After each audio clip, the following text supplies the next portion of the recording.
Other types of ATMs are cooking oil or salad ATMs, as well as the kerosene ATM. We have two types of salad ATMs depending on the material used to make them. For example, this is a stainless steel made type of salad ATM, and we also have a wooden salad ATM. I will now take you through the different features that this salad ATM has.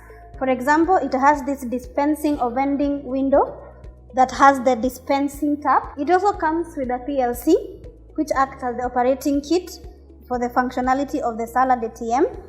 And also comes with a storage unit capable of holding at least a 20-liter jerrycan of cooking oil, but we have a variety and we can customize according to a client's interests and preferences. For example, one capable of holding two 20-liter jerrycans of cooking oil, making it 40 liters in capacity.